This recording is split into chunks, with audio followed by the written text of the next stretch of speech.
ನಮಸ್ಕಾರ ಎಲ್ಲರಿಗೂ. ಹೇಗಿದ್ದೀರಾ ಫ್ರೆಂಡ್ಸ್? ಐ ಥಿಂಕ್ ಎಲ್ಲರೂ ಚೆನ್ನಾಗಿದ್ದೀರಾ ಅಂತ ಅನ್ಕೊಂಡಿದ್ದೀನಿ. Welcome back to our channel. ಇನ್ನು ಯಾರಾದರೂ ನನ್ನ ಚಾನಲ್ನ ಸಬ್ಸ್ಕ್ರೈಬ್ ಮಾಡದೆ ನೋಡ್ತಾ ಇದ್ರೆ ಸಬ್ಸ್ಕ್ರೈಬ್ ಮಾಡಿಕೊಂಡು ಸಪೋರ್ಟ್ ಮಾಡಿ ಅಂತ ಕೇಳ್ಕೊಳ್ತೀನಿ.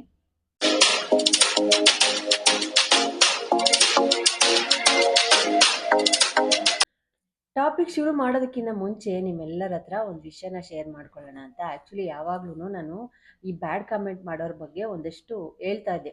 ಸೊ ತುಂಬ ಬೇಜಾರಾದಾಗ, ತುಂಬ ಮನಸ್ಸಿಗೆ ನೋವಾದಾಗ ಹೇಳ್ಕೊಳ್ತಾ ಇದ್ದೆ ಈ ಥರ ಬ್ಯಾಡ್ ಕಮೆಂಟ್ ಮಾಡ್ತಾರೆ ಅಂತ.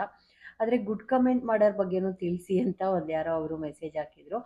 ಆಮೇಲೆ ಖುಷಿ ಆಯಿತು. ಇನ್ನೊಂದು, ನಾನು ಯಾವಾಗ್ಲೂ ವಿಡಿಯೋ ಲೆಂತ್ ಆದರೆ ನೋಡೋದಕ್ಕೆ ನಿಮಗೂ ಬೋರ್ ಆಗುತ್ತೆ, ಅದಕ್ಕೋಸ್ಕರ ಶಾರ್ಟ್ ವೀಡಿಯೋಸ್ನ ಮಾಡ್ತೀನಿ, ಜಾಸ್ತಿ ಲೆಂತ್ನ ತಗೊಳ್ಳಲ್ಲ ಅಂತ ನಾನು ವಿಡಿಯೋ ಮಧ್ಯದಲ್ಲಿ ಕೊನೆಯಲ್ಲಿ ಯಾವಾಗಲೂ ಹೇಳ್ತಾ ಇರ್ತಿದ್ದೆ. ಸೊ ಅದಕ್ಕೆ ನಿನ್ನೆ ಒಬ್ಬರು ನನಗೆ ಕಮೆಂಟ್ ಮಾಡಿದ್ದಾರೆ, ಸೊ ಯಾಕೆ ಆ ಥರ ಅಂದ್ಕೊಳ್ತೀರಾ, ವಿಡಿಯೋ ಲೆಂತ್ ಆಯಿತು, ಬೋರ್ ಆಗತ್ತೆ ನಿಮ್ಮ ಮಾತು ಅಂತ ಯಾಕೆ ಅಂದ್ಕೊಳ್ತೀರಾ, ನಿಮ್ಮ ಮಾತು ಕೇಳೋದಕ್ಕೇ ಚೆನ್ನಾಗಿರುತ್ತೆ. ಸೊ ಹಾಗಾಗಿ ನಿಮ್ಮ ವಿಡಿಯೋಸ್ನ ಯಾವಾಗ ಬರುತ್ತೆ ಅಂತ ನಾನು ಕಾಯ್ದು ಕುತ್ಕೊಂಡು ನೋಡ್ತಾ ಇರ್ತೀವಿ. ಸೊ ಎಷ್ಟೊಂದು ವಿಷಯಗಳನ್ನ, ಎಷ್ಟೊಂದು ಇನ್ಫಾರ್ಮೇಷನ್ನ ನಮಗೆ ಶೇರ್ ಮಾಡ್ತೀರಾ, ಥ್ಯಾಂಕ್ ಯು ಸೋ ಮಚ್ ಅಂತ ಕಳಿಸಿದ್ದಾರೆ. ಸೊ ಅವರಿಗೆ ನಾನು ಏನು ಹೇಳೋದಕ್ಕೂ ಆಗಲ್ಲ. ಬಾಟಮ್ ಆಫ್ ಮೈ ಹಾರ್ಟ್ ನಿಜವಾಗ್ಲೂ ಥ್ಯಾಂಕ್ ಯು ಒನ್ಸ್ ಅಗೇನ್. ನಿಜವಾಗ್ಲೂ ಅಷ್ಟೊಂದು ಖುಷಿಯಿಂದ ವೀಡಿಯೋಸ್ನ ನೋಡ್ತೀರಾ ಅಂದರೆ ಸೊ ನನ್ನ ಕಡೆಯಿಂದನೂ ನಿಮಗೆ ತುಂಬ ತುಂಬ ತುಂಬ ಹೃದಯದ ಧನ್ಯವಾದ. ನಾವು ಮಾಡೋ ಕೆಲವೊಂದು ತಪ್ಪುಗಳು, ಮಿಸ್ಟೇಕ್ಸಿಂದ ಮನೆಯಲ್ಲಿ ದಾರಿದ್ರ್ಯ ಜಾಸ್ತಿ ಆಗ್ತಾ ಹೋಗುತ್ತೆ. ಸೊ ಅದರಲ್ಲಿ ಕೆಲವೊಂದು ಪಾಯಿಂಟ್ಸ್ಗಳನ್ನ ನಿಮ್ಮ ಜೊತೆ ಶೇರ್ ಮಾಡ್ತಾ ಹೋಗ್ತೀನಿ ಇವತ್ತು. ಸೊ ನಿಮಗೂ ಇದೇ ಥರ ನಿಮ್ಮ ಮನೇಲಿ ಅನ್ನಿಸ್ತಾ ಇದೆ ಅಂದರೆ ಖಂಡಿತವಾಗ್ಲೂ ಈಗಲೇ ಅದನ್ನು ಚೇಂಜ್ ಮಾಡ್ಕೊಳ್ಳಿ. ಸೊ ಯಾಕೆ ಅಂದರೆ ನಾವು ಮಾಡೋ ಕೆಲವೊಂದು ತಪ್ಪುಗಳು, ಮೊದಲಿಗೆ ಗಂಡ ಹೆಂಡತಿ ಮಲಗೋ ಕೋಣೆ ಯಾವಾಗ್ಲೂ ಪೂರ್ತಿಯಾಗಿ ಕತ್ಲು ಇರಬಾರ್ದಂತೆ. ಒಂದು ಪುಟ್ಟ ಬೆಳಕು, ಒಂದು ಸಣ್ಣದು 0 ಕ್ಯಾಂಡಲ್ ಬಲ್ಬ್ ಅಂತೀವಲ್ಲ, ಅದು ಒಂದು ಚಿಕ್ಕ ಬೆಳಕು ಯಾವಾಗ್ಲೂ ಕೋಣೆಗೆ ಬೀಳ್ತಾ ಇರಬೇಕು. ತುಂಬ ಕತ್ಲಾಗಿದ್ದಾಗ ನಮ್ಮ ಬದುಕು ಕೂಡ ಕತ್ತಲಾಗಿರುತ್ತೆ. ಸೊ ಈಗ ಗಂಡ ಹೆಂಡತಿ ಅಂದಮೇಲೆ ಅವರಿಗೆ ಅವರದೇ ಆದ ಪ್ರೈವೇಸಿ ಇರುತ್ತಲ್ವ. ಸೊ ಹಾಗಾಗಿ ಮಲಗುವ ಕೋಣೆ ಯಾವಾಗ್ಲೂ ಒಂದು ಸ್ವಲ್ಪ ಆದ್ರೂ ಬೆಳಕಿರಬೇಕು. ಪೂರ್ತಿಯಾಗಿ ಕತ್ಲೆ ಆಗಿರೋದನ್ನ ಅವಾಯ್ಡ್ ಮಾಡಿ. ನಿಮ್ಮ ಮನೇಲಿ ಈ ಥರ ಏನಾದರೂ ಅಂದ್ಕೊಂಡು ನಾನು ಹೇಳಿರೋ ಒಂದಷ್ಟು ಪಾಯಿಂಟ್ಸ್ಗಳು ನಿಮಗೂ ಓಕೆ ಅನ್ಸಿದ್ರೆ ನನಗೆ ಎಸ್ ಅಂತ ಕಮೆಂಟ್ ಮಾಡಿ. ಸೊ ಯಾವಾಗಲೂ ಅಟ್ಲೀಸ್ಟು ಒಂದು ಚಿಕ್ಕದು ಬೆಡ್ ಲೈಟು, ಇಲ್ಲಾಂದರೆ ಒಂದು ಚಿಕ್ಕ ಲ್ಯಾಂಪು, ಆ ಥರದ್ದು ಯಾವುದಾದ್ರೂ ಮಲಗಿರೋ ಟೈಮಲ್ಲಿ ಉರಿಯೋ ಥರ ನೋಡಿ. ಮನೆ ಯಜಮಾನ, ಮನೇಲಿ ಹೆಣ್ಣು ಎಷ್ಟು ಇಂಪಾರ್ಟೆಂಟೋ ಗಂಡನೂ ಅಷ್ಟೇ ಇಂಪಾರ್ಟೆಂಟು. ಗಂಡಸರು ಅಂದರೆ ಮನೆ ಯಜಮಾನ ಮಾಡುವಂಥ ಕೆಲವೊಂದು ಮಿಸ್ಟೇಕ್ಸ್ಗಳಿಂದ ದರಿದ್ರ ಬರೋ ಚಾನ್ಸಸ್ ಜಾಸ್ತಿ ಇರುತ್ತೆ. ನೀವು ನೋಡ್ಬೋದು, ಕೆಲವ್ರ ಮನೆಗಳಲ್ಲಿ ಗಂಡಸರು ಅಂದರೆ ತುಂಬ ಮನೆಗಳಲ್ಲಿ ಗಂಡಸರು ಯಾರು ಹೆಚ್ಚಾಗಿ ಪೂಜೆನ ಮಾಡ್ತಾರೆ, ದೇವರ ಭಕ್ತರಾಗಿರ್ತಾರೆ, ದೇವ್ರನ್ನ ನೆನೆಸ್ತಾರೆ. ಸೊ ನಾವು ಹೆಣ್ಮಕ್ಳು ಪೂಜೆ ಮಾಡೋದಕ್ಕಿಂತ ಗಂಡಸರು ಪೂಜೆ ಮಾಡಿದ್ರೆ ತುಂಬಾ ಒಳ್ಳೆಯದಂತೆ. ಸೊ ಅದು ಆದಿ ಪುರಾಣಗಳ ಕಾಲದಿಂದನೂ ನಡ್ಕೊಂಡು ಬಂದಿದೆ.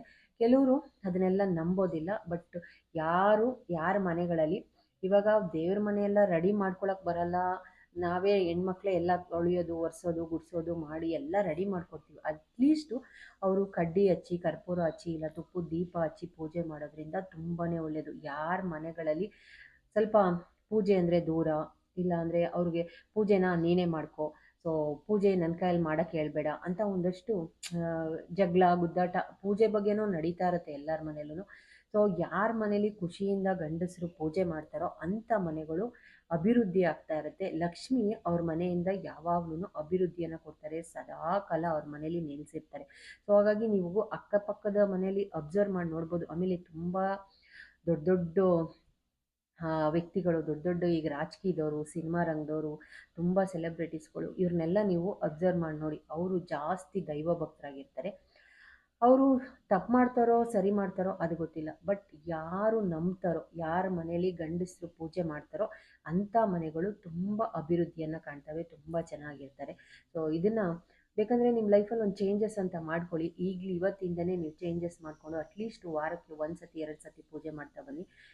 ನೆಕ್ಸ್ಟ್, ಇವಾಗ ಗಂಡ ಹೆಂಡತಿ ಅಂದರೆ ಏನು? ಈಕ್ವಲ್. ಸೊ ಇದು ದೇವತೆಗಳಿಗೇ ಶಿವ ಪಾರ್ವತಿ ಅವರೇನೆ ಅರ್ಧಾಂಗಿ ಅಂತ ಕರೀತಾರೆ. ಸೊ ಈಕ್ವಲ್ ಆಗಿರಬೇಕು. ಕೆಲವು ಮನೆಗಳಲ್ಲಿ ಏನಾಗತ್ತೆ ಅಂದರೆ ಹೆಂಡತಿ ಮಾತೇನು ಕೇಳಬೇಕು, ಅವ್ರನ್ನ ಒಂಥರ ಕಾಲು ಕಸವಾಗಿ ಕಾಣೋದು. ಸೊ ನಾನು ಹೆಣ್ಣು ಅನ್ನೋ ಕಾರಣಕ್ಕೆ ಇದನ್ನು ಹೇಳ್ತಾ ಇಲ್ಲ. ಕೆಲವು ಮನೆಗಳಲ್ಲಿ ಇದನ್ನು ನಡೆಯುತ್ತೆ. ಅವ್ರ ಮಾತು ಏನು ಕೇಳಬೇಕು. ಆಮೇಲೆ ಯಾವುದೇ ವಿಷಯ ಆಗಲಿ, ಏನೇ ಒಂದು ಬಿಸ್ನೆಸ್ ಮಾಡ್ತಾ ಇರ್ಬೋದು, ಏನೇ ಒಂದು ವಸ್ತುನ ತಗೊಳ್ಬೋದು, ಒಂದು ಕೊಂಡ್ಕೊಳ್ಬೋದು. ಸೊ ಅದನ್ನು ಕೆಲವರು ಹೆಂಡ್ತಿ ಹತ್ರ ಯಾವುದನ್ನು ಡಿಸ್ಕಸ್ ಮಾಡಲ್ಲ. ಈ ಥರ ತಗೊಳ್ಬೇಕು ಅಂತ ಇದ್ದೀವಿ, ಈ ಥರ ಮಾಡಬೇಕು ಅಂತ ಇದ್ದೀವಿ, ಇಷ್ಟು ದುಡ್ಡು ಬರ್ತಾ ಇದೆ, ಇಷ್ಟು ವ್ಯವಹಾರ ಮಾಡ್ತಾ ಇದ್ದೀವಿ, ಹೊರ್ಗಡೆ ಪ್ರಪಂಚ ಮನೆಯಲ್ಲಿರೋ ಗಂಡನೇ ನಿಮಗೆ ಗೌರವ ಕೊಟ್ಟಿಲ್ಲ, ನಿಮಗೆ ಏನು ಹೇಳ್ಕೊಳ್ತಾ ಇಲ್ಲ ಅಂದಾಗ ಹೊರ್ಗಡೆ ಇರೋ ಗಂಡಸರು ಯಾರು ಗೌರವ ಕೊಡ್ತಾರೆ ನಿಮ್ಮ ಹೆಂಡ್ತಿಗೆ? ಸೊ ಹಾಗಾಗಿ ಒಂದಷ್ಟು ಚೇಂಜಸ್ನ ಲೈಫಲ್ಲಿ ಮಾಡ್ಕೊಂಡು ನೋಡಿ. ಈಕ್ವಲ್ ಆಗಿ ಹೋಗಿ. ಈಗ ಹೆಂಡ್ತಿ ಆಗಲಿ ಗಂಡ ಆಗಲಿ, ಮನೆ ಹೊರ್ಗಡೆ ಗಂಡ ದುಡಿತಾ ಇರ್ತಾರೆ, ಮನೆಯ ಒಳಗಡೆ ಹೆಂಡ್ತಿ ದುಡಿತಾ ಇರ್ತಾರೆ. ಇಬ್ರಿಗೂ ಸಮವಾಗಿದ್ದಾಗ ಫ್ಯಾಮಿಲಿನಲ್ಲಿ ನೋಡಿ, ತುಂಬ ಫ್ಯಾಮಿಲಿಗಳಲ್ಲಿ ಈಕ್ವಲ್ ಆಗಿ ಏನೇ ಒಂದು ಸಣ್ಣ ವಿಷಯ ಇದ್ರೂ ಹೆಂಡ್ತಿ ಹತ್ರ ಶೇರ್ ಮಾಡ್ಕೊಳ್ತಾರೆ ಕೆಲವರು. ಹೆಂಡ್ತಿ ಏನಾದರೂ ಒಂದು ಸಣ್ಣದ್ದು ಏನಾದ್ರು ತೊಗೊಂಡ್ರೆ, ಇಲ್ಲ ಒಂದು ಸಣ್ಣದ್ದು ಏನಾದರೂ ಒಂದು ಉಳಿತಾಯ ಮಾಡಿದ್ರು ಅದನ್ನು ಗಂಡನ ಹತ್ರ ಶೇರ್ ಮಾಡ್ಕೊಳ್ತಾರೆ. ಅಂಥ ಮನೆಗಳಲ್ಲಿ ಎಷ್ಟು ಚೆನ್ನಾಗಿರ್ತಾರೆ ಅಂದರೆ ಯಾವುದೇ ರೀತಿಯ ಜಗಳ ಬರಲ್ಲ, ಯಾವುದೇ ರೀತಿಯ ಕಿರಿಕಾಗಲ್ಲ, ಮನಸ್ತಾಪ ಇರಲ್ಲ, ಅನುಮಾನ ಇರಲ್ಲ. ನಿಮ್ಗೊಂದು ಬೆಸ್ಟ್ ಎಕ್ಸಾಂಪಲ್ ಏನಪ್ಪ ಅಂದರೆ, ಮನೇಲಿರಿ ನಾವು ಯೂಸ್ ಮಾಡೋವಂಥ ಫೋನು, ಹೆಂಡ್ತಿ ಸೀಕ್ರೆಟಾಗಿ ಗಂಡನ ಫೋನ್ನ ಚೆಕ್ ಮಾಡಬಾರ್ದು, ಗಂಡ ಹೆಂಡ್ತಿ ಫೋನ್ನ ಚೆಕ್ ಮಾಡಬಾರ್ದು. ನಾವು ಯಾವಾಗ್ಲೂ ಓಪನ್ ಬುಕ್ ಥರ ಇರ್ತೀವೋ ಅಂಥ ಮನೆಗಳಲ್ಲಿ ಯಾವುದೇ ಕಾರಣಕ್ಕೂ ಜಗಳ ಬರೋದಿಲ್ಲ. ಸೊ ಯಾಕೆ ಅಂದರೆ ನಾವು ಜೆನ್ಯೂನ್ ಆಗಿದ್ದಾಗ ನಮಗೆ ಯಾವುದೇ ರೀತಿಯ ತಪ್ಪುಗಳು ಕಾಣಿಸ್ಬರೋದಿಲ್ಲ. ಸೊ ಯಾವುದೇ ರೀತಿಯ ಅನುಮಾನ ಅಲ್ಲಿ ಬರೋದಿಲ್ಲ. ಸೊ ಹಾಗಾಗಿ ಈ ಥರದ್ದೊಂದಷ್ಟು ನಿಮ್ಮ ಲೈಫಲ್ಲಿ ಚೇಂಜಸ್ ಮಾಡಿ ನೋಡ್ಕೊಳ್ಳಿ. ಏನೇ ಇದ್ರೂ ಗಂಡನ ಹತ್ರ ಶೇರ್ ಮಾಡ್ಕೊಳ್ತಾರಲ್ವ ಹೆಂಡ್ತಿಯರು, ಹಾಗೆ ನೀವೂ ಅಷ್ಟೇ ಹೆಂಡ್ತಿ ಹತ್ರ ಒಂದು ಸಣ್ಣ ಥಿಂಗ್ಸ್ ತೊಗೊಂಡ್ರು. ಆದರೆ ಈಗ ಸ್ವಲ್ಪ ಚೇಂಜಸ್ ಆಗ್ತಾ ಇದೆ ಅಂತ ನನಗೂ ಅನಿಸುತ್ತೆ. ಆದರೆ ಇನ್ನೂ ಒಂದು ಸ್ವಲ್ಪ ಜನ ಚೇಂಜ್ ಆಗಬೇಕು. ಹೆಂಡ್ತಿ ಅಂದರೆ ಅಯ್ಯೋ ಹೆಂಡ್ತಿನ ಅದೊಂದು ಅಂತ ರೆಸ್ಪೆಕ್ಟ್ ಕೊಡದೇ ಇರೋ ಮನೆಗಳಲ್ಲಿ ಲಕ್ಷ್ಮಿ ಕೂಡ ಕೋಪ ಮಾಡ್ಕೊಳ್ತಾರೆ, ಭಗವಂತ ಕೂಡ ಕ್ಷಮಿಸೋದಿಲ್ಲ, ಅವರಿಗೆ ಅಭಿವೃದ್ಧಿ ಆಗೋದಕ್ಕೆ ಬಿಡೋದಿಲ್ಲ. ನೀವು ಹೆಣ್ಣಿಗೆ ಗೌರವ ಕೊಟ್ಟು, ಹೆಂಡ್ತಿಗೆ ಗೌರವ ಕೊಟ್ಟು ನೋಡಿ, ಆವಾಗ ಎಷ್ಟು ಎತ್ತರಕ್ಕೆ ಹೋಗ್ತೀರಾ ಅಂತ, ಎಷ್ಟು ಚೇಂಜಸ್ ಆಗುತ್ತೆ ಮನೆಯಲ್ಲಿ ಅಂತ ಖಂಡಿತವಾಗ್ಲೂ 101% ಚೇಂಜ್ ಆಗುತ್ತೆ. ಒಂದಷ್ಟು ನನ್ನ ಮಾತು ಕೇಳಿ ಅಂತ ಇಲ್ಲ, ನಿಮ್ಮ ಮನಸ್ಸಿನ ಮಾತನ್ನ ಕೇಳ್ಕೊಳ್ಳಿ. ನಿಮ್ಮ ಮನಸ್ಸಿನ ಮಾತನ್ನ ಕೇಳಿಕೊಂಡು ಚೇಂಜ್ ಆಗಿ. ಸೊ ತುಂಬ ಜನ ನೀವು ನೋಡಿರ್ಬೋದು, ಒಂದು ಗಾದೆನೇ ಇದೆ, ಹೆಂಗಸು ತಿರುಗಿ ಕಟ್ಲು, ಗಂಡಸು ಕೂತ್ಕೆಟ್ಟ ಅಂತ ಗಾದೆನೇ ಇದೆ. ಕೆಲವರು ದುಡಿಯೋ ಶಕ್ತಿ ಇರುತ್ತೆ ಅವ್ರ ಹತ್ರ, ಏನಂತಾರೆ, ಅವ್ರ ಹತ್ರ ಶಕ್ತಿ ಇದೆ, ಯುಕ್ತಿ ಇದೆ, ಮಾಡುವಂಥ ಎಲ್ಲ ಇದೆ, ಮನಸ್ಸಿರೋದಿಲ್ಲ. ಯಾವಾಗಲೂ ಮನೇಲೇ ಇರೋದು. ಸೊ ಇಷ್ಟು ವರ್ಷ ಕಷ್ಟಪಟ್ಟಿದ್ದೀನಲ್ಲ, ಇನ್ಯಾಕೆ ಕಷ್ಟಪಡಬೇಕು, ಕೂತ್ಕೊಂಡು ತಿನ್ನೋಣ ಅನ್ನೋದು, ಇದನ್ನೆಲ್ಲ ಮೊದಲು ಬಿಡಬೇಕು. ಏನಂತಾರೆ, ಬೆಟ್ಟದಷ್ಟು ಆಸ್ತಿ ಇದ್ರೂ ಸೊ ಅದನ್ನು ಕರಗಿಸೋದು ನಾವೇನೆ. ಸೊ ಹಾಗಾಗಿ ದುಡಿತಾ ಇರಬೇಕು. ನಮ್ಮ ಕೈಯಲ್ಲಿ ಎಷ್ಟು ವರ್ಷ ಆಗುತ್ತೋ ಅಷ್ಟನ್ನ ದುಡಿತಾ ಇರಬೇಕು. ಮನೆಯಿಂದ ಆಚೆ ಹೋಗಿ ಬೇರೆಯವ್ರನ್ನ ದುಡಿದು ಸಂಪಾದನೆ ಮಾಡಿ ತರಬೇಕು. ಮನೇಲೇ ಇರೋವಂಥ ಒಂದಷ್ಟು ಅಂದರೆ ಬೆಳಿಗ್ಗೆನೇ ಮಲಗೋದು, ಬೆಳಿಗ್ಗೆನೇ ಕಿರಿಕಿರಿ ಮಾಡ್ಕೊಂಡು ಮನೇಲೇ ಇರೋದು, ಯಾವಾಗ್ಲೂ ರಗ್ಗುಚ್ಕೊಂಡು ಮಲಗಿರೋದು, ಟೈಮಲ್ಲಿ ಮಲ್ಕೊಂಡೇ ಇರೋವಂಥದ್ದು. ಕೆಲವರಂತೂ ನೋಡ್ಬೋದು, ಸೊ ಬೆಳಿಗ್ಗೆ ಒಂದು ರೌಂಡ್ ಆಚೆ ಹೋಗಿ ಬಂದರು ಮತ್ತೆ ಗುಬ್ರು ಹಾಕೊಂಡು ಮಲ್ಕೊತಾರೆ. ಅಂಥ ಮನೆಗಳಲ್ಲಿ ಇನ್ನೇನು ಲಕ್ಷ್ಮಿ ಇರ್ತಾರೆ. ಆಮೇಲೆ ಮುಸ್ಸಂಜೆ ಟೈಮಲ್ಲಿ 5:30-6 ಗಂಟೆ ಟೈಮಲ್ಲಿ ರಗ್ಗೊಚ್ಕೊಂಡು ಮಲ್ಗೋದು, ಮನೆಯಿಂದ ಆಚೆನೇ ಹೋಗಲ್ಲ ಕೆಲವರು. ಯಾಕೆ ಅಂದರೆ ಸಂಪಾದನೆ ಮಾಡಿ ಇಟ್ಟಿದ್ದೀವಲ್ಲ ತಿನ್ನೋಣ ಅಂತ. ಕೆಲವರು ಅಂದ್ಕೊಳ್ಬೋದು ಸಂಪಾದನೆ ಮಾಡಿ ಇಟ್ಟಿದ್ದೀವಿ ಅಂತ, ಅಂಥವರಿಗೆ ದುಡ್ಡಿದ್ರೂ ಆರೋಗ್ಯ ಕೊಡೋದಿಲ್ಲ. ಸೊ ದರಿದ್ರ ಅಲ್ಲೇ ತುಂಬಿಕೊಳ್ತಾ ಇರುತ್ತೆ. ಸೊ ಹಾಗಾಗಿ ಇದನ್ನು ಒಂದಷ್ಟು ಚೇಂಜಸ್ನ ಮಾಡ್ಕೋಬೇಕಾಗತ್ತೆ, ದಾರಿದ್ರ್ಯಕ್ಕೆ ದಾರಿನ ಮಾಡ್ಕೊಳ್ಳೋ. ಆಮೇಲೆ ಇನ್ನೊಂದಷ್ಟು ಜನ ಇದ್ದಾರೆ, ಹೆಂಡ್ತಿ ಮಾಡೋ ಅಡುಗೆಯಿಂದನೇ ಜಾಸ್ತಿ ಜಗಳ. ತುಂಬ ಜನ ನಾವು ಎಷ್ಟೇ ಚೆನ್ನಾಗಿ ಅಡುಗೆ ಮಾಡಿದ್ರು ಅದು ಚೆನ್ನಾಗಿಲ್ಲ, ಇದು ಚೆನ್ನಾಗಿಲ್ಲ, ಊಟದ ಬಗ್ಗೆ ತುಂಬ ಕಂಪ್ಲೇಂಟ್ಸ್ನ ಹೇಳೋದು, ಕಂಪ್ಯಾರಿಸನ್ ಮಾಡೋದು. ಅಮ್ಮ ಹಂಗೆ ಮಾಡ್ತಾಯಿದ್ರು, ಅಕ್ಕ ಹಿಂಗೆ ಮಾಡ್ತಾಯಿದ್ರು. ಮೊದಲು ನೀವು ಹೆಂಡ್ತಿಗೆ ನೀವು ಮಾಡಿರೋದೇ ಚೆನ್ನಾಗಿದೆ, ಅದು ಚೆನ್ನಾಗಿರದೇ ಇರಲಿ, ನೀವು ಮಾಡಿರೋದಂಥದ್ದೇ ಅಡುಗೆನ ಚೆನ್ನಾಗಿದೆ ಅಂತ ಹೇಳ್ತಾ ಹೋಗಿ. ಸೊ ಒಂದು ಸ್ವಲ್ಪ ದಿನ ರೆಸ್ಪೆಕ್ಟ್ ಮಾಡಿ ನೀವು ಅವ್ರು ಮಾಡಿರೋ ಅಂಥ ಅಡುಗೆ ಚೆನ್ನಾಗಿಲ್ಲ ಅಂದ್ರೂ ಕಷ್ಟಪಟ್ಟು ತಿನ್ನಿ, ಅದನ್ನೇ ಅವರು ತಿನ್ನಬೇಕಲ್ವಾ. ಸೊ ನೋಡಿ ಮಾಡ್ತಾ ಅವರೂ ಕೂಡ ಕಲಿತಾ ಹೋಗ್ತಾರೆ. ಸೊ ಬೆಟರಾಗಿ ನಿಮ್ಮ ಅಮ್ಮಂಗಿನ್ನ ಇಲ್ಲ ನಿಮ್ಮ ಅಕ್ಕಂಗಿನ್ನ ನಿಮ್ಮ ತಂಗಿಗಿನ್ನ ಚೆನ್ನಾಗಿ ಬೆಟರಾಗಿ ಅಡುಗೆ ಮಾಡ್ತಾ ಹೋಗ್ತಾರೆ. ಸೊ ಅದರಲ್ಲಿ 101% ಡೌಟೇ ಬೇಡ. ಯಾಕೆ ಅಂದರೆ ಎಷ್ಟೊಂದು ಜನಕ್ಕೆ ಮದುವೆ ಆದಾಗ ಏನೂ ಮಾಡೋಕ್ಕೆ ಬರಲ್ಲ, ಆಮೇಲೆ ಎಲ್ಲದನ್ನು ಕಲಿತು ಎಲ್ಲರಿಗಿನ್ನ ಯಾವ 5 ಸ್ಟಾರ್ ಹೋಟೆಲ್ಗಿನ್ನ ಕಮ್ಮಿ ಇಲ್ಲ ಅನ್ನೋ ಥರ ಅಡುಗೆ ಮಾಡಿ ಬಡಿಸ್ತಾರೆ. ತುಂಬ ಜನದ ಮನೇಲಿ ಕಿರಿಕಿರಿ ಆಗೋದು ಊಟದ ವಿಚಾರ. ಸೊ ಇನ್ನೊಂದಷ್ಟು ಜನ ಏನಪ್ಪ ಅಂದರೆ, ಈ ಕೊಳಕು ಬಟ್ಟೆ, ಗಲೀಜಾಗಿರೋದು, ಕೊಳಕು ಬಟ್ಟೆ ಹಾಕೋದು, ಆಮೇಲೆ 2 ಡೇಸ್ 3 ಡೇಸ್ ಆದ್ರೂ ಸ್ನಾನ ಮಾಡದೇ ಇರೋದು, ಹೆಂಡ್ತಿ ಹೇಳ್ತಾ ಇದ್ರೂ ನೆಗ್ಲೆಕ್ಟ್ ಮಾಡೋದು, ಅಯ್ಯೋ ಇವತ್ತು ಬೇಡ ನಾಳೆ ಮಾಡ್ತೀನಿ ಅನ್ನೋದು. ತುಂಬ ಜನ ಗಲೀಜು ಆ ಥರ ಇರ್ತಾರೆ ಅಂತ. ಆಮೇಲೆ ಹರಿದೋಗಿರೋ ಬಟ್ಟೆ ಎಷ್ಟು ಹೇಳಿದ್ರು ಕೇಳ್ದೇನೆ ಹರಿದೋಗಿರೋ ಬಟ್ಟೆಗಳನ್ನ ಧರಿಸ್ಕೊಳ್ಳೋದು, ಈ ಥರದ್ದೆಲ್ಲ ಫಸ್ಟು ಬಿಡಬೇಕು. ಇಂಥ ದರಿದ್ರ ಬರೋದಕ್ಕೆ ಕಾರಣಗಳು ಇವು ಆಗ್ತವೆ.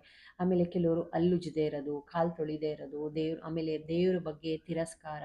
ಈಗ ಹೆಂಡ್ತಿ ಏನಾದರೂ ಸ್ನಾನ ಮಾಡಿ ಪೂಜೆ ಮಾಡಬೇಕು, ನಾವು ಮನೆಯೆಲ್ಲ ಒರೆಸ್ಕೊಂಬರ್ತಾ ಇರ್ತಾರೆ, ಮಧ್ಯದಲ್ಲಿ ಓಡಾಡ್ತಾ ಇರೋದು, ಕೇಳಿದ್ರೆ ಒಂಥರ ನೆಗ್ಲೆಕ್ಟ್ ಆನ್ಸರ್ ಮಾಡೋದು, ದೇವ್ರ ಪೂಜೆ ಮಾಡಿದ್ರೇ ನಿಮಗೆ ಏನು ದುಡ್ಡು ಕೊಡ್ತಾರ ದೇವರು ಅನ್ನೋದು. ಆಮೇಲೆ ನಿಂದಿಸೋದು, ಯಾವಾಗಲೂ ಟೈಮಿಗೆ ಕರೆಕ್ಟಾಗಿ ಅಟ್ಲೀಸ್ಟ್ ವರ್ಷಕ್ಕೆ 1-2 ಸತಿ ಆದ್ರೂ ಮನೆ ದೇವ್ರ ದರ್ಶನ ಮಾಡಬೇಕು, ದೇವಸ್ಥಾನಗಳಿಗೆ ಕರ್ಕೊಂಡು ಹೋಗ್ತಾ ಇರೋದು, ಅವರು ಹೋಗೋದಿಲ್ಲ, ನೀನು ಬೇಕಾದರೆ ಹೋಗ್ಬಾ ಅನ್ನೋದು. ಈ ಥರದ್ದೆಲ್ಲವನ್ನು ಫಸ್ಟು ಚೇಂಜ್ ಮಾಡ್ಕೊಳ್ಬೇಕಾಗತ್ತೆ ನಾವು. ನೆಕ್ಸ್ಟು ಈ ವಿಡಿಯೋ ನೋಡ್ತಾ ಇರೋರು ಅಂದ್ಕೊಳ್ಬೋದು, ಏನಪ್ಪ ಇವತ್ತು ಬರೀ ಗಂಡಸ್ರ ಬಗ್ಗೆನೇ ಕಂಪ್ಲೇಂಟ್ಸ್ ಹೇಳ್ತಾ ಇದ್ದಾರೆ ಅಂತ. ಇದು ಕಂಪ್ಲೇಂಟ್ ಅಲ್ಲ. ತುಂಬ ಜನ ನನಗೆ ನಾನು ಹಾಕೋ ವಿಡಿಯೋದಲ್ಲಿ ಲೇಡೀಸ್ ಎಷ್ಟು ನೋಡ್ತಾರೋ ಅಷ್ಟೇ ಜೆಂಟ್ಸ್ಗಳೂ ನೋಡಿ ನನಗೆ ಕಮೆಂಟ್ ಮಾಡ್ತಾ ಇರ್ತಾರೆ. ಸೊ ಹಾಗಾಗಿ ಅವರಿಗೆ ಒಂದು ಕಿವಿ ಮಾತು ಅಂತ ತಿಳ್ಕೊಳ್ಳಿ. ಸೊ ಎಲ್ಲರೂ ಯಾಕೆ ಅಂದರೆ ಲೈಫಲ್ಲಿ ಇರೋದೊಂದು ಲೈಫು, ಇಷ್ಟೇ ಜೀವನ. ಇವತ್ತಿರ್ತೀವೋ ನಾಳೆ ಸಾಯ್ತೀವೋ ಗೊತ್ತಿಲ್ಲ. ತುಂಬ ಜನ ಹಾರ್ಟ್ ಅಟ್ಯಾಕ್ ಆಗಿ ಸತ್ತೋಗ್ತಾ ಇದ್ದಾರೆ. ಅವ್ರನ್ನೆಲ್ಲ ನೋಡಿದಾಗ ಭಯ ಆಗತ್ತೆ. ಇರೋದೊಂದು ಪುಟ್ಟು ಲೈಫ್ನ ಕೊಟ್ಟಿರ್ತಾರೆ ಭಗವಂತ. ಅಷ್ಟರೊಳಗೆ ನಾವು ನೆಮ್ಮದಿಯಾಗಿ ಇರಬೇಕು ಅಂದರೆ ನಮ್ಮ ಜೀವನ ಶೈಲಿನ ಸ್ವಲ್ಪ ಚೇಂಜ್ ಮಾಡ್ಕೊಳ್ಬೇಕು. ನಮ್ಮ ಸುತ್ತಮುತ್ತ ಯಾರಿರ್ತಾರೋ, ನಮ್ಮ ಜೊತೆ ಯಾರಿರ್ತಾರೋ ಅವ್ರನ್ನ ಸಾಧ್ಯವಾದಷ್ಟು ಖುಷಿಯಾಗಿ ಇಟ್ಕೊಳ್ಳೋದಕ್ಕೆ ಪ್ರಯತ್ನ ಮಾಡಬೇಕು. ನಮ್ಮ ಕೈಯಲ್ಲಿ ಆಗತ್ತೋ ಇಲ್ವೋ. ಸೊ ಆಡಂಬರವಾಗಿ ಬದುಕೋದಕ್ಕಿಂತ ಪ್ರೀತಿಯಿಂದ ಖುಷಿಯಿಂದ ಇರೋದಕ್ಕೆ ಇಷ್ಟಪಡ್ತಾರೆ. ಎಲ್ಲರೂ ಅಷ್ಟೇ. ಎಲ್ಲರೂ ಬ್ರ್ಯಾಂಡೆಡ್ ವಸ್ತುಗಳೇ ಬೇಕು ಅಂತ ಆಸೆ ಪಡಲ್ಲ. ಒಂದು ಸಣ್ಣ ಪುಟ್ಟ ಚಿಕ್ಕ ವಿಷಯಗಳನ್ನ, ಚಿಕ್ಕದು ಒಂದು ಬರ್ತ್ಡೇ ಸೆಲೆಬ್ರೇಷನ್ ಆಗಿರ್ಬೋದು, ಆಮೇಲೆ ತುಂಬ ಜನ ಕೇಕ್ ಕಟ್ ಮಾಡಿ ಯಾವುದೋ ಪಾರ್ಟಿ ಹಾಲಲ್ಲಿ ಹೋಗಿ ಪಾರ್ಟಿ ಮಾಡಿಕೊಂಡ್ರೆ ಖುಷಿ ಪಡ್ತಾರೆ ಅಂತ ಅಲ್ಲ. ಒಂದು ಸಣ್ಣ ವಿಶ್ಯಿಂದನೂ, ನೀವು ಮಾಡೋವಂಥ ಸಣ್ಣ ವಿಶ್ಯಿಂದನೂ ತುಂಬ ಖುಷಿ ಪಡ್ತಾರೆ ಹೆಣ್ಮಕ್ಳು. ಸೊ ಅಂಥ ಚೇಂಜಸ್ನ ಮಾಡ್ಕೊಳ್ಬೇಕು. ಆಮೇಲೆ ಇನ್ನೊಂದೇನಪ್ಪ ಅಂದರೆ, ಎಷ್ಟು ಚೆನ್ನಾಗಿರ್ತೀವಿ, ಎಷ್ಟು ಕಿತ್ತಾಡ್ತೀವಿ ಅನ್ನೋದನ್ನ ಯಾವುದೇ ಕಾರಣಕ್ಕೂ ಫ್ಯಾಮಿಲಿಯವ್ರ ಮುಂದೆ, ಫ್ರೆಂಡ್ಸ್ ಮುಂದೆ ಬಿಟ್ಕೊಡ್ಬೇಡಿ. ನಿಮ್ಮ ಹೆಂಡ್ತಿನ ಯಾವುದೇ ಕಾರಣಕ್ಕೂ, ನಿಮ್ಮ ಹೆಂಡ್ತಿನ ನೀವೆಷ್ಟೇ ಕಿತ್ತಾಡಿ, ಎಷ್ಟೇ ಜಗಳ ಆಗಿರಲಿ, ಅದು ನಿಮ್ಮ ರೂಮಲ್ಲಿ, ನಿಮ್ಮ ಬೆಡ್ರೂಮಲ್ಲಿ ಆಗಿರಬೇಕು. ಅದನ್ನು ಹೊರ್ಗಡೆ ಬಂದು ಸೊ ಮನೆಯವ್ರ ಹತ್ರ ಈ ಥರ ಕಿತ್ತಾಡಿದ್ವಿ, ಈ ಥರ ಜಗಳ ಆಡಿದ್ವಿ ಅಂತ ಅಮ್ಮನ ಹತ್ರ, ಅಪ್ಪನ ಹತ್ರ, ಫ್ಯಾಮಿಲಿಯವ್ರ ಹತ್ರ ಹೇಳ್ಕೊಳ್ಳೋದನ್ನ ಮೊದಲು ಬಿಡಿ. ಆವಾಗ ನೀವು ಎಷ್ಟೇ ಕಿತ್ತಾಡಿ ಆಚೆ ಬಂದಾಗ ನೀವು ಒಂದು ಹಗ್ ಮಾಡಿ ಹೆಂಡ್ತಿಗೆ ಒಂದು ಸಪೋರ್ಟ್ ಕೊಡಿ. ಆವಾಗ ಅವ್ರು ಎಷ್ಟು ಚೆನ್ನಾಗಿರ್ತಾರೆ, ಅವ್ರು ನಿಮ್ಗೆ ಎಷ್ಟು ಜೊತೆಯಾಗಿ ಸಾಥ್ ಕೊಡ್ತಾರೆ ಅನ್ನೋದನ್ನ ಒಂದ್ಸತಿ ಇದನ್ನು ಬೇಕಂದರೆ ನೀವು ಎಕ್ಸ್ಪೆರಿಮೆಂಟ್ ಅಂತ ಮಾಡಿ, ಇದನ್ನು ಮಾಡಿ ನೋಡಿ, ನಿಮಗೆ ಗೊತ್ತಾಗುತ್ತೆ. ತುಂಬಾ ಚೇಂಜಸ್ ಆಗುತ್ತೆ ಲೈಫಲ್ಲಿ. ನೆಮ್ಮದಿಯಾಗಿರಬೇಕು. ಸೊ ಇರೋದೊಂದು ಲೈಫು. ನಾನು ಆವಾಗಲೇ ಹೇಳೋದ್ನಲ್ಲ, ಯಾರು ಯಾವಾಗಿರ್ತಾರೆ, ನಾಳೆನೇ ಸತ್ತೋಗ್ತಾರೋ ಗೊತ್ತಿಲ್ಲ. ಇರೋವರೆಗೂ ಗಂಡ ಹೆಂಡ್ತಿ. ಸೊ ಆಮೇಲೆ ನಾನು ಹೇಳಿರೋ ಅಂಥ ಒಂದಷ್ಟು ಮಾತುಗಳು ಯಾರಿಗಾದರೂ ಹರ್ಟ್ ಆಗಿದ್ರೆ, ಬೇಜಾರು ಅನಿಸಿದ್ರೆ, ಸೊ ನಿಮ್ಗೆ ಇವ್ರಿಗೇನು ಗೊತ್ತು ಹೇಳಿದ್ದಾರೆ ಅಂದರೆ, ಕೆಲವೊಂದು ಅನುಭವದ ಮಾತುಗಳಾಗಿರುತ್ತೆ, ಕೆಲವೊಂದು ವಿಷಯಗಳನ್ನ ನೋಡ್ತಾ ಇರ್ತೀವಿ. ಸೊ ಅಕ್ಕಪಕ್ಕ ಇರೋ ಅಂಥದ್ದನ್ನ ಹೇಳ್ಬೇಕು ಅನ್ನಿಸ್ತು. ಸೊ ಹಾಗಾಗಿ ಈ ಒಂದು ಪುಟ್ಟು ಲಾಗ್ ಮಾಡಿದೆ. ಗೊತ್ತಿಲ್ಲ, ಎಲ್ಲರ ಲೈಫಲ್ಲೂ ನಡೀತಾ ಇರುತ್ತೆ.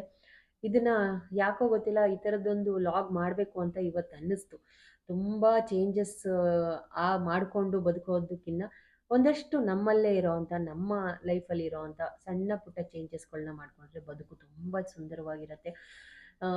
ನಾನು ಮೊನ್ನೆ ನನ್ನ ಲಾಗ್ನ ರೆಗ್ಯುಲರಾಗಿ ನೋಡೋರಿಗೆ ಗೊತ್ತಿರುತ್ತೆ. ಮೊನ್ನೆ ನಾನು 50 ವರ್ಷದ ಆನಿವರ್ಸರಿ ಅಂತ ಒಂದು ಶಿವಮೊಗ್ಗದಲ್ಲಿ ಒಂದು ಫಂಕ್ಷನ್ಗೆ ಹೋಗಿದ್ದೆ, ಆಂಟಿ ಅಂಕಲ್ದು. ಅವ್ರು ನೋಡಿದಾಗ ತುಂಬ ಖುಷಿ ಆಯಿತು. ತುಂಬ ಒಂಥರ ಮನಸ್ಸಿಗೆ ಏನಂತಾರೆ, ಕಣ್ ತುಂಬಿ ಬಂತು. ನಾನು ವಿಡಿಯೋ ಎಡಿಟ್ ಮಾಡುವಾಗ್ಲೂ ಹೇಳಿದ್ದೀನಿ. ಸೊ ಇಂಥ ಬದುಕನ್ನು ಬದುಕಬೇಕು. ಯಾಕೆ ಅಂದರೆ ಇರೋದೊಂದು ಲೈಫು. ಎಷ್ಟೊಂದು ಕಷ್ಟ ಸುಖ, ಅವರು ಚೆನ್ನಾಗಿದ್ದಾರೋ ಚೆನ್ನಾಗಿಲ್ವೋ, ಅವ್ರಿಗೂ ದುಡ್ಡಿನ ಸಮಸ್ಯೆ ಇರುತ್ತೋ, ಎಲ್ಲರಿಗೂ ಎಲ್ಲ ಸಮಸ್ಯೆನೂ ಇರುತ್ತೆ. ಅದೆಲ್ಲದನ್ನು ಮೀರಿಸುವಂಥ ಬಂಧ ಗಂಡ ಹೆಂಡತಿ ಸಂಬಂಧ. ಪ್ರೀತಿ, ವಿಶ್ವಾಸ, ನಂಬಿಕೆ ಇವು 3 ಇದ್ದರೆ ಸಾಕು, ಜಗತ್ತನ್ನೇ ಗೆಲ್ಬೋದು. ಹೆಂಡತಿ ಗಂಡನಿಗೆ ಸಪೋರ್ಟ್ ಆಗ್ತಾರೆ, ಗಂಡ ಹೆಂಡತಿಗೆ ಸಪೋರ್ಟ್ ಆಗಿರ್ತಾರೆ. ಸೊ ಅದನ್ನು ನಾನು ವಿಡಿಯೋ ಎಡಿಟ್ ಮಾಡುವಾಗ್ಲೂ ಹೇಳಿದೆ, ತುಂಬ ಚೆನ್ನಾಗಿತ್ತು. ಸೊ ಹಾಗಾಗಿ ನೀವು ಅಷ್ಟೇ, ನೀವು ನೀವಾಗಿರಿ. ನಿಮ್ಮ ನಿಮ್ಮ ಮನೆಯಲ್ಲಿ ಇವಾಗ ಮದುವೆ ಅಂತ ಆಗಿದ್ಮೇಲೆ ಅವ್ರು ಚೆನ್ನಾಗಿರಲಿ ಚೆನ್ನಾಗಿರದೇ ಇರಲಿ ಅವರಿಗೆ ರೆಸ್ಪೆಕ್ಟ್ ಮಾಡಬೇಕು, ಅವರನ್ನೇ ಪ್ರೀತಿಸ್ಬೇಕು, ಅವರನ್ನೇ ಪ್ರೀತಿಯಿಂದ ನೋಡ್ಕೊಳ್ಳಿ. ಇವಾಗ ಮುಖ ನೋಡ್ಬಿಟ್ಟು ಯಾವುದನ್ನು ಜಡ್ಜ್ ಮಾಡಬೇಡಿ, ಇಲ್ಲಿರೋ ಮನಸ್ಸನ್ನು ನೋಡ್ಕೊಳ್ಳಿ. ಅವರ ಮನಸ್ಸು ಅವ್ರಿಗೆ ನಿಮ್ಮನ್ನು ಚೇಂಜ್ ಮಾಡತ್ತೆ. ಸೊ ಗೊತ್ತಿಲ್ಲ, ಎಂಥ ಚೆನ್ನಾಗಿಲ್ಲ, ಫೇಸ್ ಚೆನ್ನಾಗಿಲ್ಲದೆ ಇರ್ಬೋದು, ಒಳಗಡೆ ಮನಸ್ಸು ಚೆನ್ನಾಗಿದ್ರೆ ಸಾಕು. ಫೇಸ್ ಚೆನ್ನಾಗಿರೋರು, ಇನ್ನೊಂದು ನಿಮಗೆ ಸಣ್ಣ ಕತೆ ಹೇಳ್ಬಿಡ್ತೀನಿ. ತುಂಬ ಫೇರ್ ಆಗಿರೋರು, ತುಂಬ ಚೆನ್ನಾಗಿರೋ ಹೆಂಡ್ತೀರೇನೆ ಗಂಡನಿಗೆ ಕೈ ಕೊಟ್ಟು ಆಚೆ ಹೋಗಿರ್ತಾರೆ. ಸೊ ಹಾಗಾಗಿ ಚೆನ್ನಾಗಿ ನೋಡ್ಕೊಳ್ಳಿ, ಸಿಕ್ಕಿರೋರನ್ನ ಚೆನ್ನಾಗಿ ನೋಡಿಕೊಂಡು ರೆಸ್ಪೆಕ್ಟ್ ಮಾಡಿ. ಒಳ್ಳೆಯದಾಗಲಿ. ಈ ಲಾಗ್ನ ಇಲ್ಲಿಗೆ ಎಂಡ್ ಮಾಡ್ತೀನಿ.